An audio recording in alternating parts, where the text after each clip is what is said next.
Sí, chiquillos. Vamos.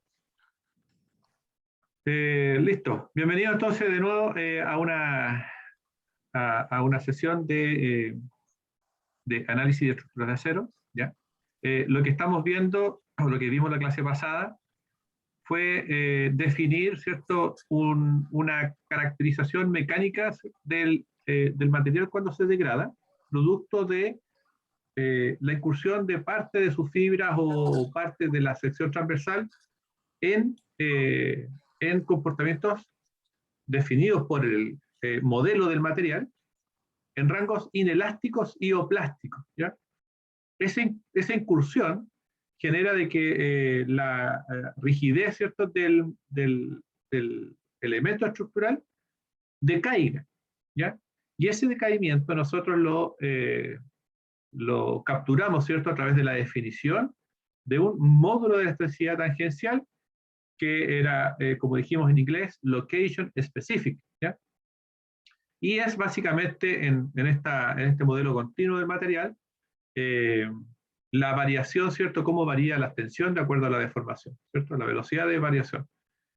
Así que, pero de todas formas, lo tradujimos, ¿cierto?, a modelos discretos, multilineales o bilineales a través del modelo elastoplástico, como una incursión paulatina, ¿cierto?, del perfil o de la sección transversal del perfil a distintos módulos de elasticidad. ¿Ya?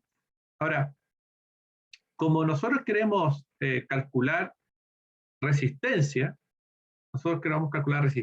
del perfil, necesitamos definir, ¿cierto?, esta curva inelástica a través de un valor, ¿cierto?, un valor de rigidez o de módulo de elasticidad que conjugue este comportamiento tanto plástico, inelástico y o elástico en una sola variable que se llama E'. ¿Ya? Y esa variable E' la denominamos módulo de elasticidad efectivo. ¿Ya? ¿Y cómo se calcula? Se calcula como una integral, si la quieren ver de forma continua, como una sumatoria del aporte que entrega cada sector, ¿cierto?, en su estado de material, por sobre el estado total, ¿cierto? Es cuánto le afecta esta rigidez con respecto a la inercia local, ¿cierto?, referida a la inercia total. ¿Ya? Es una forma de manipular, ¿cierto?, este aporte conjunto de las distintas áreas que están en distintos rangos o comportamientos del material. ¿Ya? Así que lo que quisimos hacer, lo que vamos a hacer hoy es básicamente un ejemplo para poder descifrar esta metodología de análisis. ¿Bien? Bien. Entonces, el primer ejemplo es un ejemplo conceptual que dice, calcule el módulo de elasticidad efectivo, E', para una sección W que usando el modelo de material elastoplástico, ¿cierto? Elástico plástico.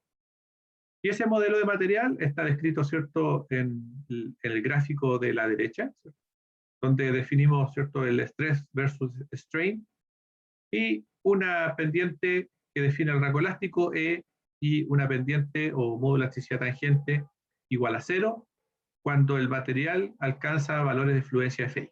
¿Bien? Así que para tensiones F menor que Fi, eso te vale E, y para tensiones iguales a Fi, eso te vale 0. Ahí está el modelo material definido. La dimensión X sub 0, que está en la sección transversal del perfil, acá en amarillo, representa la sección elástica, o sea, parte del perfil está siendo sometido, ¿cierto?, a tensiones residuales, por lo tanto, en carga igual 0, el perfil trae secciones plastificadas, ¿ya?, en la punta de las alas.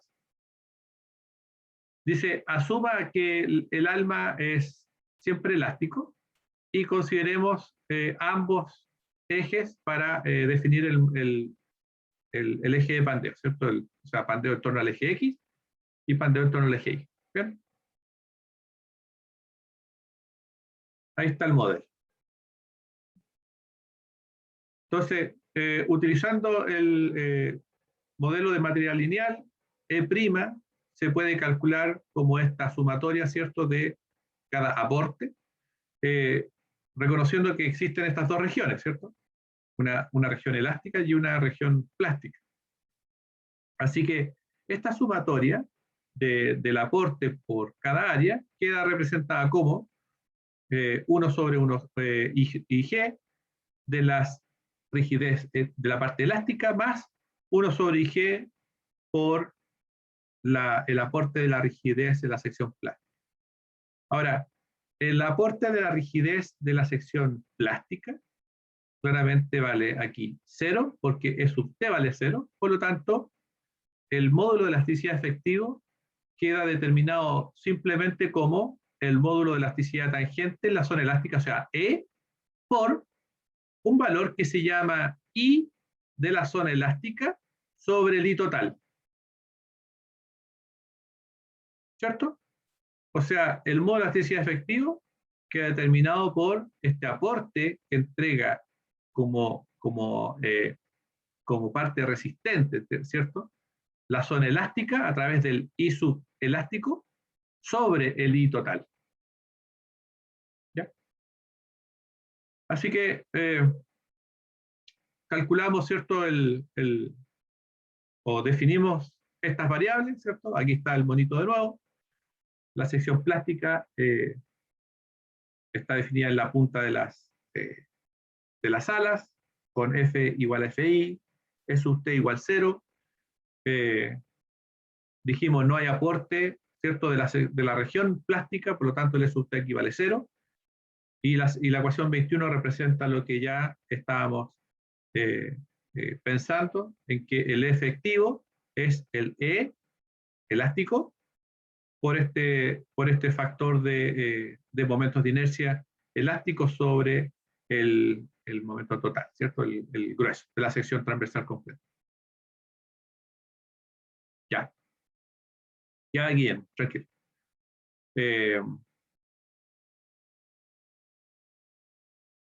Así que nuestra carga crítica, ¿cierto?, como definida como tensión crítica por el área gruesa, está ahora determinada por el pi cuadrado por E, por este factor de módulo de elasticidad efectivo, ¿cierto?, sobre la esbeltez. Así que esta ecuación 22 representa el pandeo inelástico para un modelo de material elastoplástico. Esto es la ecuación de carga crítica de pandeo inelástico para el modelo de material elastoplástico. Así que notemos de que mientras la tensión en el material aumente, ¿cierto? O sea, a medida que voy cargando este perfil, ¿cierto? Lo estoy comprimiendo este perfil y F crece, la región plastificada crece, ¿cierto? ¿Cierto? Por ende, prima disminuye, por lo tanto, P crítico disminuye, ¿cierto? Así que a medida que F aumenta y E, ¿no es cierto?, el modo de elasticidad elástico disminuye, producto de que crecen las secciones de influencia. ¿Ya? Ahora, veamos cómo quedarían las expresiones para el momento de inercia elástico y el momento de inercia de la sección gruesa, para el pandeo en torno al eje débil, eje I, y luego en torno al eje fuerte. ¿Ya? Veamos primero el pandeo en torno al eje débil, ¿ya? O sea, en torno al eje I. Sección, la imagen de la izquierda.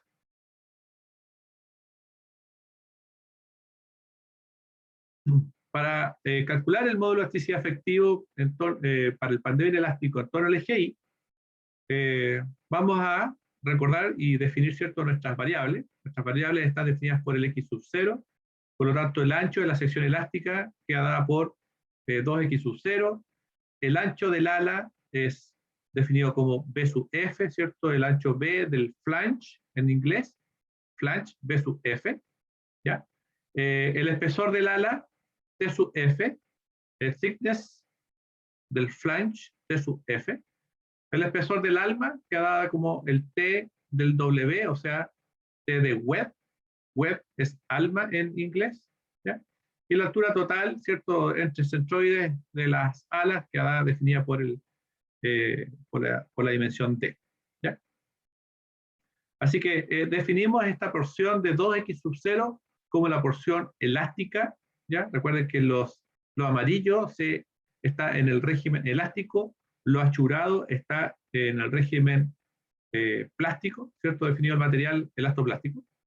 Así que vamos a tomar los momentos de inercia con respecto al eje Y para definir nuestra carga crítica, ¿cierto?, de acuerdo a la ecuación 22, creo que era la que habíamos definido, ¿ya? Así que el momento de inercia elástico, siempre y cuando no consideremos la contribución de la zona elástica del alma, ¿ya? Sin considerar esa contribución que para efectos de pandeo en torno al eje débil tiende a ser pequeña comparada con el aporte de la inercia de las alas, ¿ya? El momento de inercia elástico queda definido como base, ¿cierto? Base por la altura, o sea, base es T sub F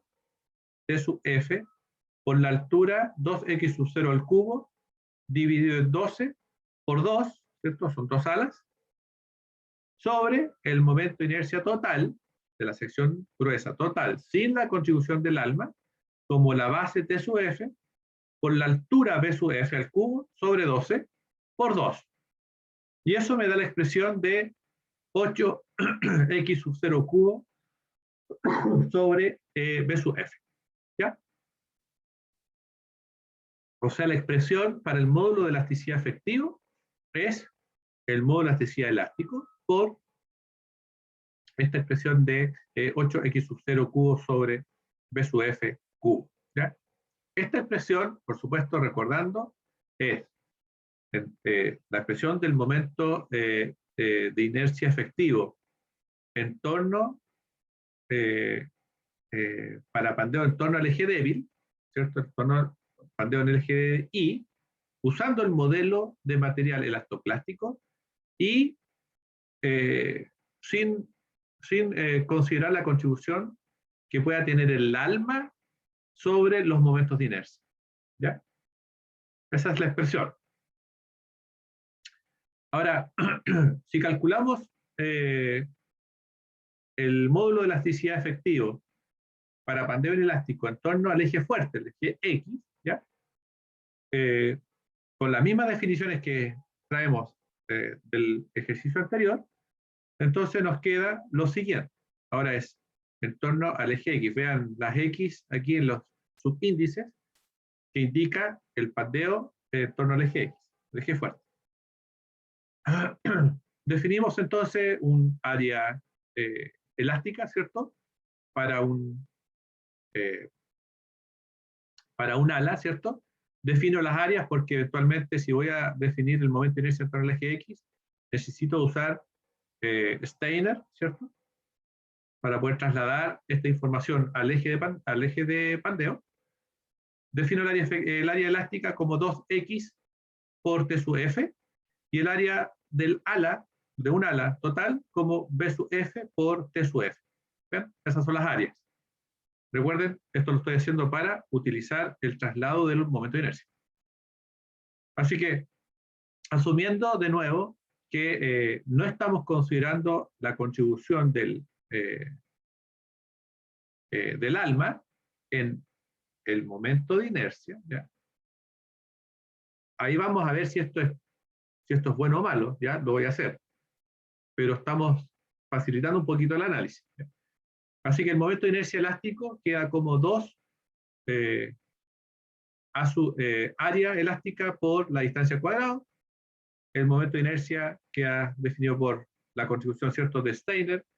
Al trasladar esta información hacia el eje X,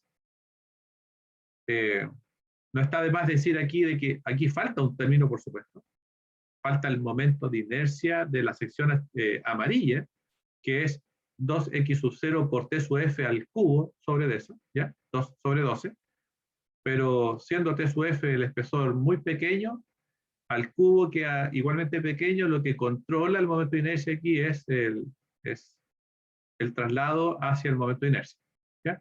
Así que, bueno, de todas formas queda esta expresión como 2x0 sobre bf, y el módulo de elasticidad efectivo es esta expresión de momentos de inercia por el módulo de elasticidad, ¿ya? O sea, en resumen, esta expresión lo que hace es determinar el momento de inercia efectivo cuando queramos calcular el pandeo inelástico en torno al eje fuerte, el eje X, utilizando el modelo material elastoplástico y sin considerar el aporte del alma en el resultado, ¿ya? ¿Bien?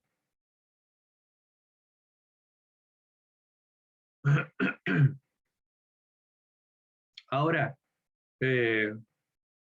si quisiésemos considerar el aporte del alma en el cálculo del pandeo inelástico en torno al eje fuerte, que fue la última expresión que obtuvimos, ¿ya?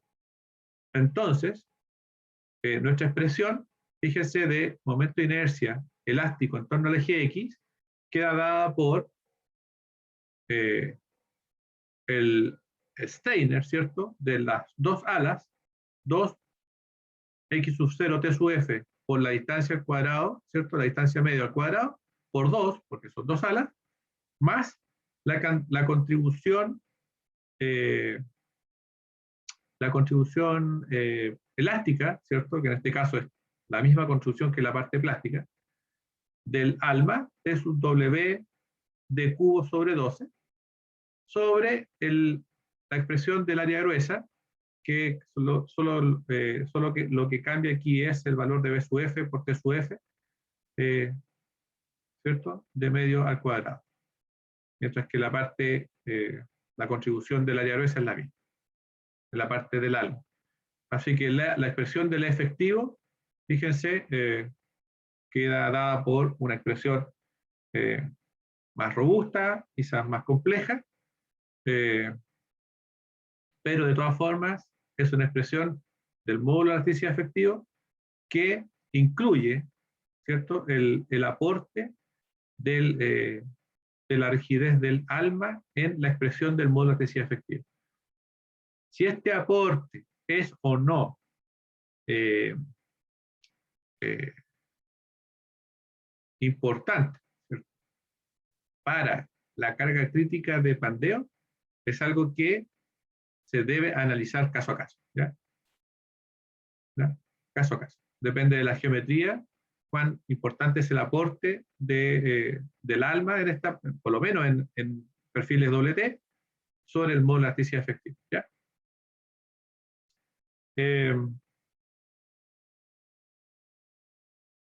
¿Cómo van hasta el momento? Bien, todo súper claro. Ya. En todo caso, con lo de si incluir o no el alma, si fuera por mí yo lo incluiría siempre, porque si se está haciendo ese análisis, igual es por algo, ¿no? Si se quiere separar la elasticidad efectiva de la común y corriente. Eh,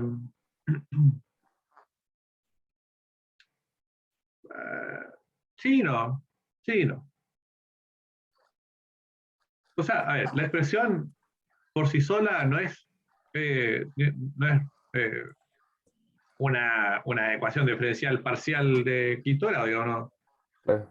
Es una multiplicación de una geometría, digamos, ¿ya? Por lo tanto, no hay complejidad en incluirla, es cierto. Ahora, el aporte que puede entregarle el ALMA, por ejemplo, al pandeo inelástico en torno al eje débil, es comparativamente muy menor, casi insignificante, ¿ya? Así que la inclusión del ALMA, yo diría realmente, de que depende. Ujú. Si hay que incluirla, sí, yo la incluiría de todas formas, pero algún segundo nos vamos a dar cuenta de que para muchos casos, ¿ya? No tiene Incluir el sentido. ALMA no genera ninguna diferencia, ¿cierto?, en el módulo de electricidad efectivo o en la carga crítica, ¿ya? Ok. Pero sí, si hay que incluirla, claro, hay que incluirla. Tiene que estar en nuestro análisis. Por lo menos hay que saber de qué es lo que aporta y qué es lo que no aporta. Eso es todo. ¿Viste? Ya. Rum. Eh,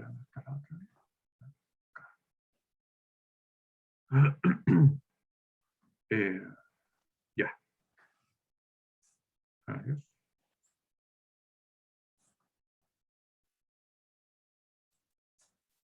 Esta es la 1. La 2. Claro. Ya. Eh,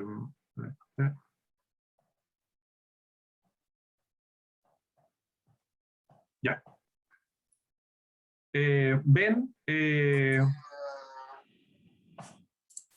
el Computing Column Strength Curve, eso es un gráfico, ¿cierto? También un Sí, gráfico. sí, es el gráfico. Ya. Entonces, ya conocido el procedimiento para poder calcular el módulo de elasticidad efectivo, la pregunta es, bueno, si estoy reconociendo de que parte de mi modelo lo captura de forma correcta, la formulación elástica de Euler, ¿cierto? El pi cuadrado por e sobre esbeltez al cuadrado. Y entiendo ya de que parte de esa predicción no la realiza muy bien cuando el pandeo entra en regímenes inelásticos, ¿cierto? Producto de las tensiones residuales. La pregunta es, bueno, ¿cuál es la esbeltez que separa el pandeo elástico del inelástico? Y esto ustedes lo vieron, ¿ya? Ustedes en el diseño en acero, de hecho ustedes calculaban esta esbeltez de proporción para entrar al código de diseño acero y utilizar cierta o cual formulación, ¿ya? Eh, Corríjanme si es que se acuerdan o no se acuerdan. Sí, sí, unas tablas que están en las normas, ¿no? Donde ¿Sí? uno sacaba ahí un valor y iba viendo si tomaba una o la otra formulación. Claro, exacto. Entonces, reconocer esta FLT de proporción, KL sobre R sub P, para nosotros ahora en el análisis, nos va a determinar, ¿cierto?, cuándo utilizar y cuándo no utilizar el módulo de elasticidad efectivo, ¿cierto? Porque para pandeo inelástico o para verteces menores a KLR sub P, ¿cierto? Eh, utilizamos el efectivo y para valores de verteces sobre ese valor, en donde estamos en el pandeo elástico, utilizaremos simplemente E, ¿ya? Así que ese punto eh, es importante para nosotros construir de forma correcta esta curva de esfuerzo sobre esbeltez de columna, ¿ya? Tenemos que construir esa curva, ¿ya? Así que vamos a definir ese punto de esbeltez proporcional a una tensión proporcional como el primer punto que fluye, ¿cierto? La primera fibra que fluye bajo la aplicación de la carga. ¿Bien? Así que ese punto es el punto en donde fluye la primera fibra de la sección transversal del acero cuando yo le aplico una carga. Y eso, apenas fluye, ¡pum!, ya entro en régimen inelástico, ¿ya? Y me corresponde la tensión, o sea, la esbeltez de proporción. Ahora, ¿cómo calculo esa tensión de proporción? Bueno, vamos a definir los siguientes términos. ¿Ya? Vamos a definir los siguientes términos. Vamos a definir la tensión residual máxima en compresión de acuerdo al diagrama de tensiones residuales que el material me entregue, ¿cierto? A ver si es que me puedo conectar. ¿Verdad que no puedo escribir?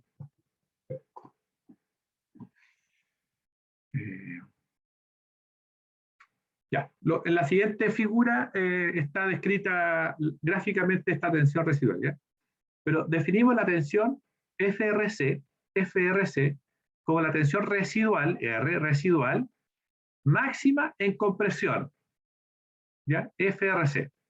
Vamos a definir la tensión FRT como la tensión residual máxima en tracción, FRT, ¿ya? Esto de acuerdo al diagrama de tensión residual.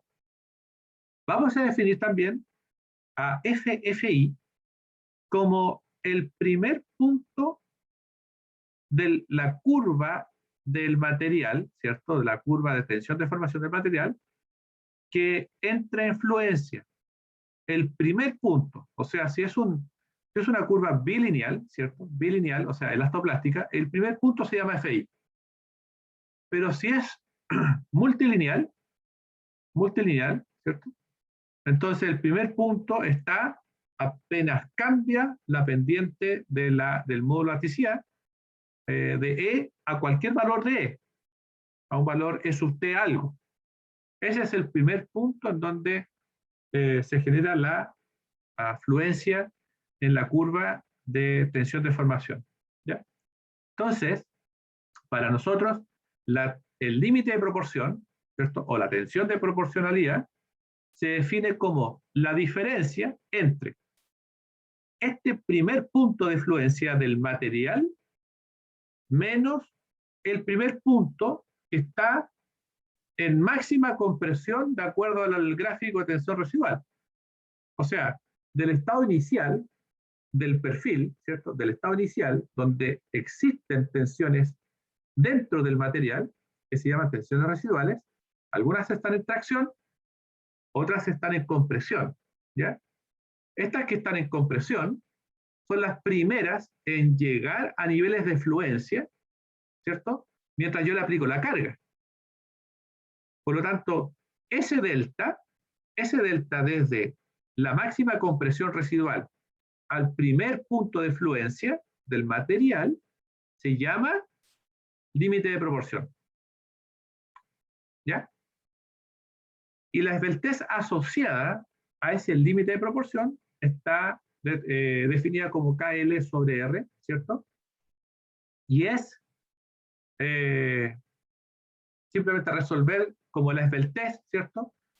Igual a la raíz cuadrada de pi cuadrado por E sobre esta tensión de proporción F sub P. Así que cualquier esbeltez que sea menor a este número, ¿cierto? A este número, recuerden que esto es adimensional, cualquier esbeltez menor a la esbeltez de proporción, estaremos en el rango inelástico, ¿cierto? Donde el módulo tangente o el módulo efectivo aplica, y para cualquier esbeltez mayor a la esbeltez de proporción, estaremos en el rango elástico, bandeo elástico, en donde nuestra ecuación de Euler genera la predicción correcta. ¿Ya? ¿Qué otro término es importante reconocer y no olvidar? Es que nuestras tensiones, producto de cargas externas, en compresión, están definidas como P sobre área gruesa. ¿Ya? Cualquier nivel de estado tensional es P sobre área. ¿Ya?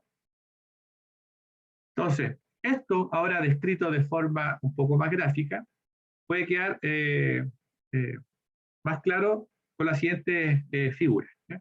Por ejemplo, aquí yo les muestro en esta figura que está aquí, la estoy marcando con un cuadro, les muestro una distribución de tensiones residuales genérica, digamos, no es la única distribución, Hay otras distribuciones de tensiones residuales, esta es una, ¿ya? Esta es una, pero está definida, por ejemplo, eh, digamos, para el ala, ¿cierto? De un perfil, está definida esta tensión residual, la calculamos en laboratorio, le pusimos experimentalmente unas strain gauges y calculamos cierta distribución de tensiones residuales para carga igual cero, ¿ya? Esta tensión me dijo lo siguiente, que todas las partes en compresión, o sea, digamos, la punta de las alas, ¿cierto? En compresión, traen tensiones residuales de valores máximos 20 kips por square inch, que se llama KSI. ¿Ya? Esta es la unidad anglosajona más norteamericana, KSI. Estos son esfuerzos. 20 KSI. Es como megapascal. ¿Ya? KSI, kips, sobre, dividido, aquí esto así se denomina, ¿no? Kips, square inch, ¿cierto? Kips, unidad de libras, ¿cierto? Por pulgada cuadrada. 20 KSI. Eso es la tensión residual máxima en compresión, o sea, ahí está definido nuestro FRC. Y también nos dice que los valores máximos en tracción llegan a valores de 10 KSI. 10 KSI. ¿Ya? O sea, 10 kips por square inch. El material, fíjense, el material posee un valor de FI igual a 50 KSI, ¿ya? Por ejemplo, 50 KSI. Y el modelo del material, este es el modelo de la tensión residual. Ahora, el modelo del material que yo le estoy dando es bilineal, o sea, elastoplástico. ¿Ya? Entonces, si esa es la condición inicial del problema, FFI, que es el primer punto de fluencia en el modelo de material, corresponde a FI y vale 50 KSI. Por lo tanto, la tensión de proporcionalidad queda descrita como FFI menos FRC. O sea, el primer punto de fluencia, de acuerdo al modelo material, menos la tensión residual máxima en compresión. Y eso es igual a 50 menos 20, o sea, 30 KSI. ¿Qué significa 30 KSI? ¿Qué significa? Significa que en P igual 0, para P igual 0 yo tengo mi columna, ¿cierto? Mi columna de compresión en P igual 0, solamente me basta 30 KSI para incursionar en tensiones de fluencia en alguna fibra de la sección transversal. Solamente me bastan 30 KSI para que parte de mi sección transversal incursione en estados de plasticidad en este caso. Entonces, ¿por qué es importante saber eso? Es porque cuando a usted le entregan un material, ¿cierto? Le entregan un perfil, a usted le dicen, oye, el perfil tiene un valor de fluencia de 50. Pero efectivamente, 50 es el valor de la primera fluencia.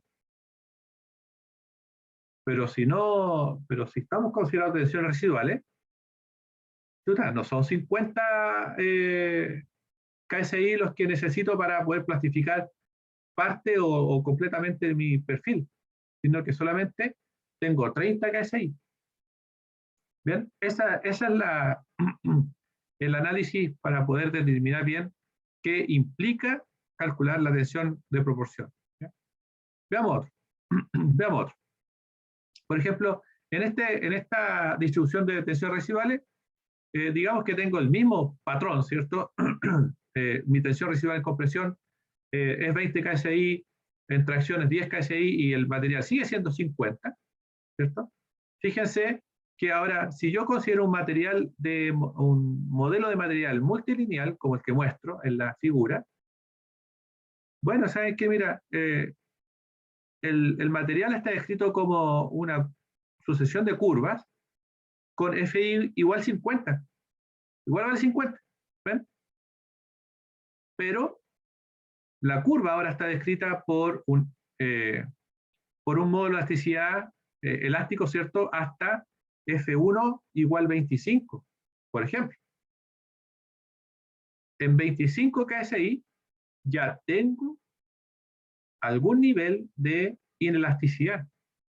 Y puedo tener otro, quizás en F2, digamos 35 KSI, para luego entrar en el régimen plástico, ¿cierto? Para F igual 50. Entonces, si ese es el caso que me entrega, ¿cierto? El modelo del material, entonces FFI corresponde a F1, que es el primer punto de fluencia del material. Y eso vale 25. Así que si calculo nuevamente mi tensión de proporcionalidad, la defino como esta diferencia entre el primer punto en donde el material fluye menos la máxima tensión residual en compresión. Fíjense, me quedan 5 KSI nomás. Entonces, ¿qué significa ese 5? Es que yo para una columna en carga igual 0, solamente ahora necesito 5 KSI. No 50, no 30, sino que necesito 5 KSI para entrar en un estado inelástico. ¿Ya? Así que por eso es importante reconocer la influencia de las tensiones residuales. ¿Ya?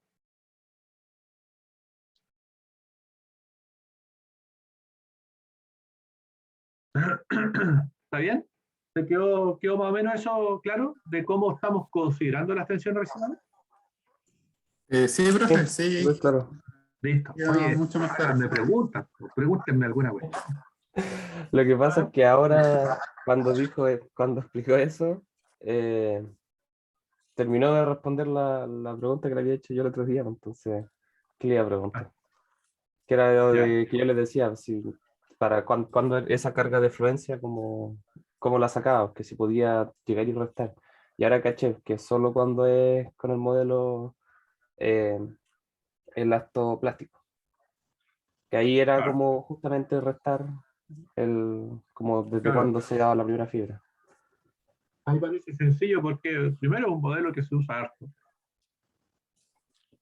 y, pero no es tan realista. Claro, Es poco realista, es computacionalmente efectivo, pero si uno va al laboratorio y empieza a ensayar materiales, por supuesto que la transición no es tan eh, violenta, ¿cierto? Es más claro, más paulatina, suave. es más suave, claro. Profesor, ¿y cuál es el que más se usa entonces? ¿El multilineal? Eh, no, no. De nuevo, depende mucho de tu problema. Ujú. Pero el que más has Eh, visto usted, me refiero. no, el bilineal se usa casi, casi siempre. Ah, ok. El bilineal. Generalmente para darle algún tipo de contexto un poquito más avanzado al modelo numérico, Ujú. modelos multilineales, ¿ya? Muy, digamos, por ejemplo, ANSYS, por ejemplo, no responde a modelos continuos, son solamente modelos discretos. O sea, tú puedes suavizar la curva mientras más puntos le ingreses a la curva. ¿Cachai? Claro, O sea, lo puedes hacer súper multilineal, pero nunca lo vas a ingresar continuo. Tú en ANSYS no puedes no puedes ingresar una una integral, una función. derivada, claro, una función. Entonces, eh, lo que hace ANSYS es reconocer de que, claro, yo puedo hacer un modelo lineal y considera, ¿cierto?, el FI infinito. Eso es lo más fácil, modelo elástico, FI infinito, o muy, muy grande. Pero si lo consideras bilineal, ANSYS también a veces como que se marea cuando uno dice, bueno, ¿sabes qué? Voy a hacer hasta cierto punto FI, o E, ¿cierto? FE, y después voy a decir E igual 0. Ujú. Ese cambio también ANSYS se marea. No es capaz de reconocer de que, oye, E vale 0, esto después vale 29.000 KSI, qué sé yo. Sino que uno suaviza esa curva elastoplástica y Ujú. le da una pendiente al E Ya, igual 0. ¿Sí? Generalmente un porcentaje de E, muy bajito, por ejemplo el 1%. ya, como para que no se vaya. para que no se Ahí, vaya matemáticamente, no se vaya tan lejos, ¿ah? claro. Pero eso es una expresión matemática. Y luego, cuando ya quieres ir a modelos un poquito más avanzados, porque tú quieres capturar, realmente tú quieres analizar esa transición, o si no, no tiene sentido, Sebastián. Sí. Si parte de tu trabajo es analizar la transición de la evolución de los estados tensionales, entonces, claro, tú le vas generando más curvas para que tú vayas capturando paso a paso esa degradación. Eso por un lado.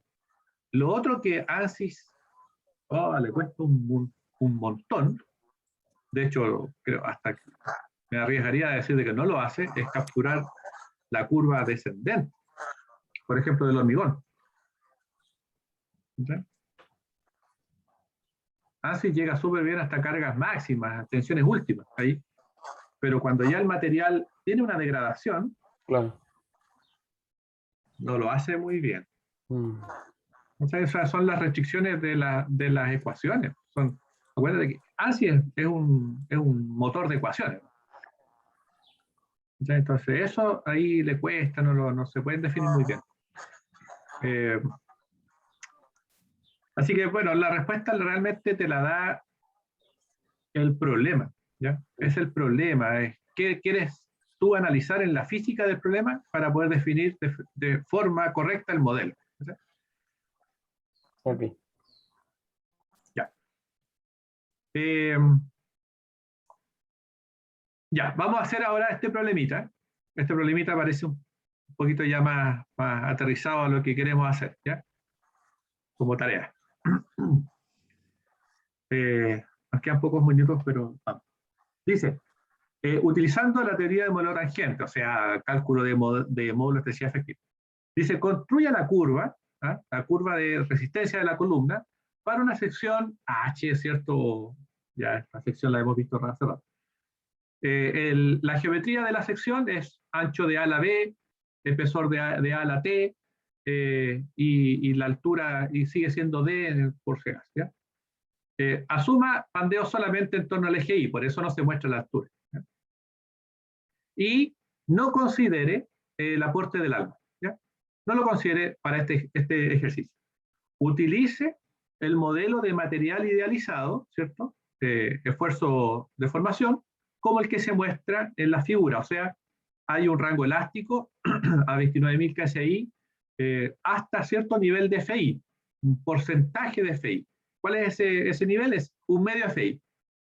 O sea, ese es el valor de la primera fluencia, un medio FI. ¿Ya?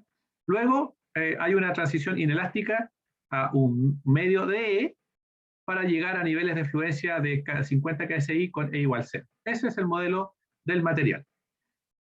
¿Ya? Y la distribución de tensión residual está dada por esta figura de la mano derecha, ¿cierto? O sea, muestra que para carga igual 0, el material tiene una distribución de tensiones internas residuales en donde se generan compresiones, niveles de compresión o niveles de tensión de compresión de un cuarto FI, en un cuarto de B, o sea, en un cuarto del ancho del ala. Ahí está su nivel tensional. En ambas puntas de las alas. Y un nivel tensional en tracción, residual, en tracción, de un cuarto FI. ¿Ya? En lo que queda de ala, o sea, un medio B. ¿Ya? Ese es el modelo de tensión residual. ¿Ya? Por supuesto, donde dice arriba direction of stress increase, significa que a medida que yo comprimo, por supuesto, los niveles de compresión suben y los niveles de tracción, ¿cierto? Para subir hacia la dirección, hacia la derecha, ¿cierto? Esa es la idea de definir la dirección del esfuerzo, ¿cierto? Para crecer en compresión. Estamos en problemas en compresión. ¿Ya? Así que, ¿qué es lo que queremos obtener nosotros? Es obtener la predicción de la curva, ¿cierto? De la sección inelástica, o el panel inelástico, escalonado, ¿cierto? Paso a paso, lo vamos a hacer paso a paso, como lo muestra la figura, para describir, ¿cierto?, la capacidad resistente de la columna para cualquier esbeltez. ¿Ya? Ya tenemos definida una por lo menos. O sea, todo el pandeo elástico queda descrito por esta curvita, ¿ya? Que ya la tenemos. Aquí el módulo de elasticidad efectivo efectivamente vale E, pero para la zona inelástica necesitamos todos estos puntos que están descritos a través, ¿cierto?, de esta conjugación de momentos, módulos de elasticidad tangente, ¿cierto?, a través del E'. ¿Ya? Y para allá usamos la tensión crítica como esta carga crítica sobre área gruesa, o lo que es lo mismo, I cuadrado por E', sobre la esbeltez al cuadrado. ¿Ya? Así que vamos en busca de estos puntos para poder construir nuestra curva.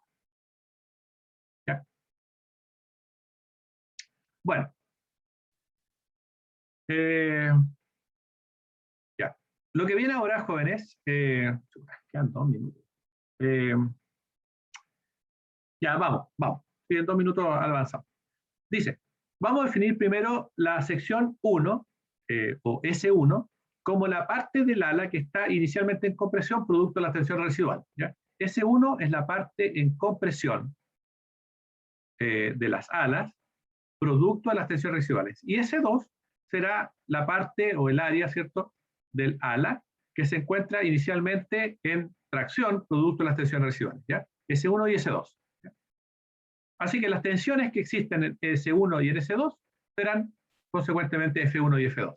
¿Ya?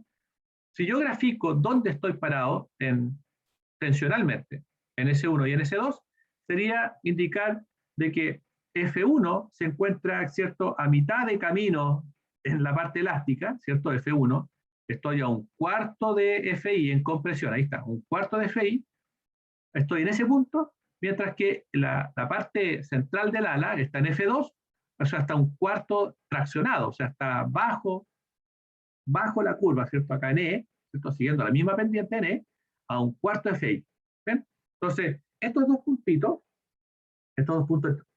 F1 y F2, cuando yo empiece a comprimir la columna, van a trasladarse, ¿cierto? Van a trasladarse los dos iguales. No uno primero, el otro después, no. Los dos al mismo tiempo, F1 y F2, van a empezar a trasladarse por la curva hacia arriba, ¿cierto? Entonces, es F1 el primero que va a llegar a 1/2 FI. ¡Pum! Cuando llegue FI, F1 va a empezar a incursionar en el rango inelástico. ¡Pum! Pero F2, por ejemplo, todavía va a estar en el rango elástico. ¿Ya? Ahí nace el concepto de módulo de elasticidad efectivo.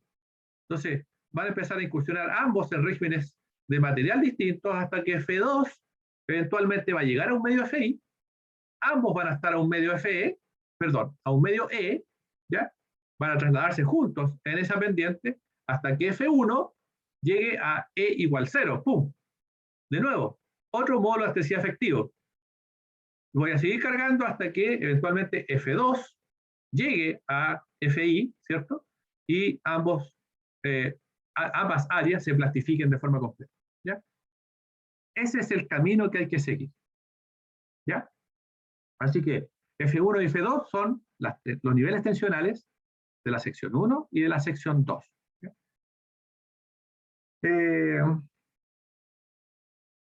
Esta etapa, F1, F2, la llamaremos inicio del estado de carga 1, LS1. ¿Ya? Listo. Así que los módulos de elasticidad, tanto de la zona 1, sección 1, y de la sección 2, permanecerán iguales, ¿cierto?, en valores de E, hasta que S1 alcance 1/2 FI, ¿cierto? Así que hasta ese punto, nosotros le llamaremos término del estado de carga 1, o sea, LS1 en azul. Así que este estado, este análisis, el primer análisis, va a ir desde el inicio del estado de carga 1, o sea, start LS1 en 1/4 FI para F1 y en 1/4 FI en tracción para S2, y termina cuando S1 llega a un medio FI. Y eso se llama S1 end LS1. ¿Bien? Así que el módulo de elasticidad es constante en S1 y S2 desde el inicio hasta el final del estado de carga 1. ¿Ya? Así que el módulo de elasticidad efectivo para este caso es, por supuesto, constante y vale E. ¿Ya? Y eso se llama bandeo elástico.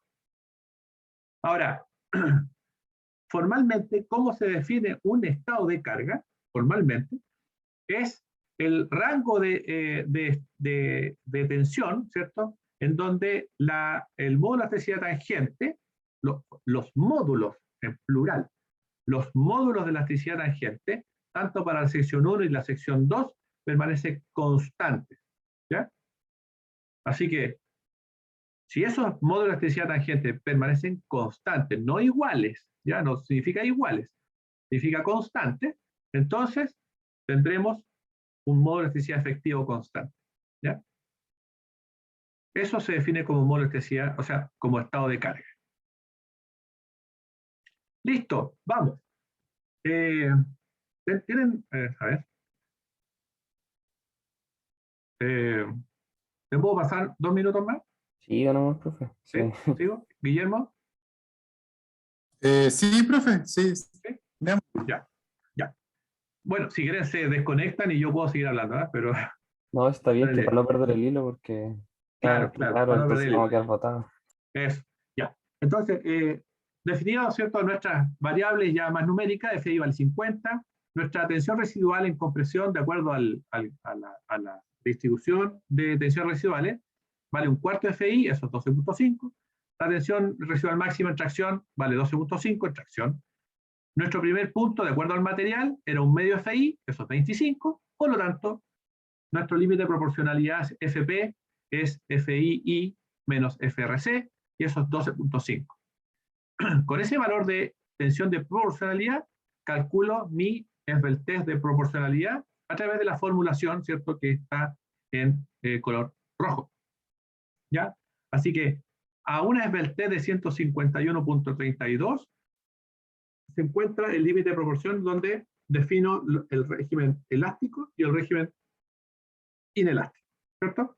Para allá uso E, para acá uso E efectivo. Listo. Entonces, para ese punto 1, para el punto 1, en donde F1 vale un medio FI, recuerden que el punto 1 es el fin del estado de carga 1, F1 vale un medio FI en compresión, y F2 llega a estados tensionales 0, ¿ya? Porque avanzó un cuarto FI hasta el final del estado de carga 1. ¿Bien? Y eso define, ¿cierto?, mi FLT de proporción y mi tensión de proporcionalidad. ¿Ya?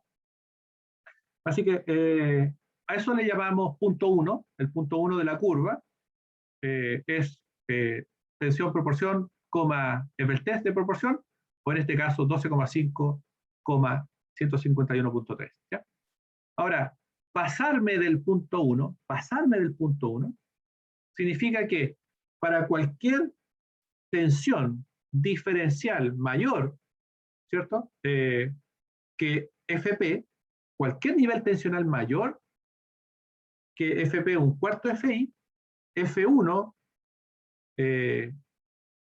pasa un medio FI, por lo tanto, el módulo de elasticidad tangente de la sección 1 deja de ser elástico, o sea, ya no es más E, sino que se transforma en un medio E. Dicho de otra forma, un nivel tensional diferencial en compresión, ¿cierto?, de este caso implica que secciones de S1 pasan a tener un medio E y secciones de S2 pasan a estar o a continuar estando en E. Por lo tanto, tengo dos módulos de elasticidad tangente, por lo tanto, vamos a calcular un módulo de elasticidad efectivo. Así que ahí está graficado. Para cualquier tensión diferencial en verde, ¿cierto?, está en color verde, los niveles de S1 pasan un medio FI y el módulo de elasticidad elástico, ¿cierto? E se transforma en un medio E. Para la sección 2, el módulo de elasticidad sigue estando en E. ¿Ya? Sigue estando en E. Así que, como ahora tenemos dos módulos de elasticidad tangentes, los niveles tensionales F1 y F2 no cambian todavía porque es un diferencial de tensional. Vamos a decir que F1 y F2 no cambian todavía, pero sí lo hace el módulo de elasticidad. ¿Ya? Eso se llama pandeo inelástico, ¿ya? Para un incremento diferencial de tensión. Por lo tanto, F1 y F2 no cambian. ¿Ya? Así que llamaremos a eso el punto 2, ¿cierto? En la curva, o sea, el inicio del pandeo inelástico del estado de carga 2. Inicio del pandeo elástico. ¿Ya? Low stage 2. Low stage 1. Bien. Listo. Para calcular el E efectivo, E', y su correspondiente F-test, vamos a tomar nuestra expresión de módulo de elasticidad efectivo discreto, ¿cierto? En la sumatoria, y lo decimos ¿cómo? Módulo de elasticidad tangente por la inercia de la sección 1, ¿cierto? De la sección 1, que viene comprimida, más el módulo de elasticidad tangente por el módulo, por el momento de inercia 2, ¿cierto? Que viene elástico, sobre el momento de inercia total. Aquí I1 y 2, ¿cierto? Están tomados con respecto al eje débil o el eje Y, ¿ya? Por propuesta del problema. El módulo de elasticidad, el momento de inercia total es 2 veces el momento de inercia de las alas. Recuerden que no estamos considerando el aporte del alma. Es T, ¿cierto? T por B cubo sobre 12 por 2. El momento de inercia de la sección 1, momento de inercia de la sección 1, está dada por T por un cuarto B cubo sobre 12, más el traslado, ¿cierto?, de la parte plastificada hacia el momento, hacia el eje de rotación, y, ¿cierto? Por lo tanto, queda esa expresión, 28 sobre 192 B cubo sobre T. Y el momento de inercia 2, ¿cierto?, que es la parte central, que no necesita trasladarse, queda dada por T B medio cubo sobre 12 por 2, y eso es 1 sobre 48 B cubo sobre B cubo T. ¿Bien? Así que, manipulando estas expresiones que no son difíciles de calcular, el módulo de elasticidad tangente de la sección 1 es un medio E, el de la sección 2 es el módulo de elasticidad E, elástico. Así que si sustituyo, me queda esta expresión de E' como 9 sobre 16E. ¿Ya? Vean claramente de que ya apenas incursionamos en un régimen inelástico, el módulo de elasticidad efectivo ya es casi la mitad de la rigidez que se mantiene en el módulo o en el régimen elástico. Fíjense, eso 9 sobre 16E. ¿Ya? Conocido entonces ahora el módulo de elasticidad efectivo, para una tensión crítica de un cuarto FI, porque ahí estoy parado, calculamos la esbeltez para el punto 2. ¿Ya? El punto 2 mantiene nivel tensional de 12.5, ahí está, mantiene su nivel tensional de 12.5, pero ahora incluimos el módulo de elasticidad efectivo de 9 sobre 16E. Con ese valor ingreso a la fórmula y obtengo una nueva esbeltez. Una nueva esbeltez que es de 113.5. A esa esbeltez y a ese nivel tensional le corresponde el punto 2. Punto 2. ¿Ya?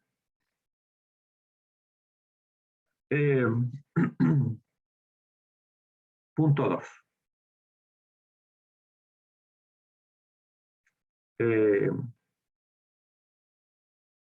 Los puntos que vienen, jóvenes, los vamos a ver en la próxima clase, yo creo, porque nos quedan estos puntos. ¿Ya?